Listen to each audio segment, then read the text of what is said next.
Girl always late, teacher follows dad's SUV home. Debbie noticed that the 10-year-old student in her class, named Maddy, was acting slightly strange. Debbie knew that something was up, so she got up from her desk at the front of the class and made her way over to Maddy, asking her what was wrong. Debbie wanted to know what situation Maddy was in, but she had no idea that the answer would lead her to call 911. Debbie Griffin loved her job. She got to shape the minds of the future but also nurture them and help them grow. She knew that some children had less than idyllic home lives and always wanted her children to confide in her if they needed to. That's when Debbie noticed something wrong. Maddy wasn't arriving on time for school anymore. She also always seemed fatigued and not enthusiastic. Debbie decided to trust her teacherly instinct. Maddy didn't even play with the other children during their recess. She spent it napping instead. Debbie had to get to the bottom of it. Debbie would do anything that she had to get to the bottom of what was going on. She had a keen eye for when something was going on with a child. She just wanted to make things better for Maddy. She sat Maddy down and got her to open up a bit. After a bit of chatting, she knew that the root of the problem started at home. She would find out what it was. Maddy was a relatively new student, so Debbie didn't know too much about her or her personal life. She just knew that she lived with her father and they had recently moved to Lakewood. Other than that, no one knew anything. But something had definitely been off since Maddy had been turning up late for school after walking in with her father, James. Debbie didn't want to get too involved in her personal life, but when she saw something was off, she knew to go with her 10 years of experience with things like this. With Maddy always showing up tired and late and with her mother not involved, she knew that things could get worse if she didn't step in. She felt that she had to. With another day of Maddy arriving late, Debbie noticed that her father was always the one walking her in. Maddy always had bags under her eyes and seemed burdened with more than she was letting on. Debbie knew it was now time to step in.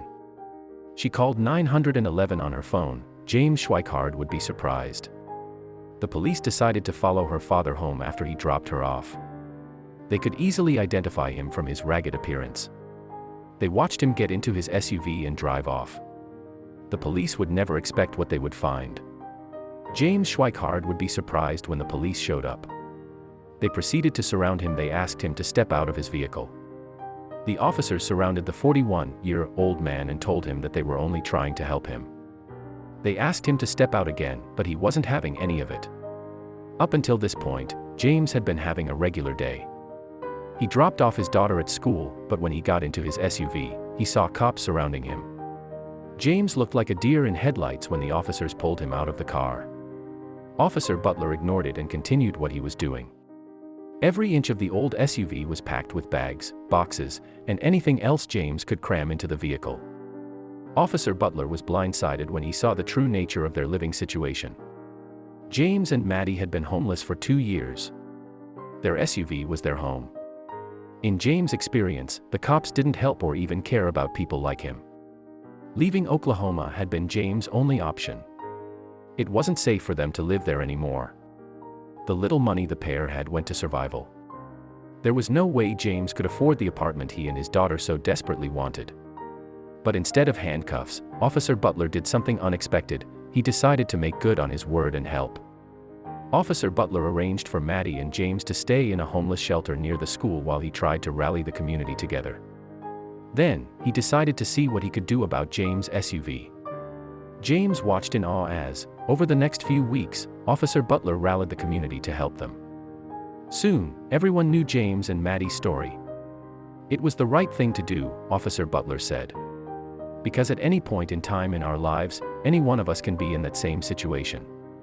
Offering assistance to another human being is the right thing to do. Then, he and some other officers began looking for a decent job for James and even helped with the paperwork to get him into a rental home in a nice neighborhood. But that wasn't all. James' car hadn't been running for over a week. That's why he'd been walking Maddy to school. SGT Butler arranged for a tow truck to take the car to Sun Valley Automotive for repair, and both companies offered their towing and repair services for free. Meanwhile, the community was organizing anything they could for Maddy and James. People from all over donated clothes, food, furniture, and other vital supplies to help get them started. As soon as the housing application went through, the two of them would have a real roof over their heads and real beds to sleep in. The struggling dad couldn't believe it. "I'm in shock, I think," he said. "This has actually restored my faith in humanity." Even if it was a hand up, not a handout, even if they said he had already done most of the hard work getting his life together, the gesture was still enough to bring James and his girl to tears. Life had been so hard, and people had been so cold in the past, he had nearly lost all hope in humanity. Nothing was more important than his daughter's future and happiness. Life had been rough for the both of them. But this new city was a new start, and James would do everything he could to be the best father possible. The kindness of strangers had been overwhelming. But would it be enough for them to finally have a new start? Sergeant Dave Hoover and his family had been saving the donated items in their garage while they waited for James' housing application to go through. Now it's up to him. This is a starting point for him, and when we walk out the doors to this apartment, he's going to be standing here alone waiting for his daughter to come home from school, and from that he has to start. He's gonna start on this path, Sergeant Dave Hoover said in an interview. "It's all about being a part of the community," Sergeant Dave Hoover said. "I'm amazed we've been able to do this so quickly. I've always been taught that you always give a hand up and not a handout. James has done a lot of the work getting himself together.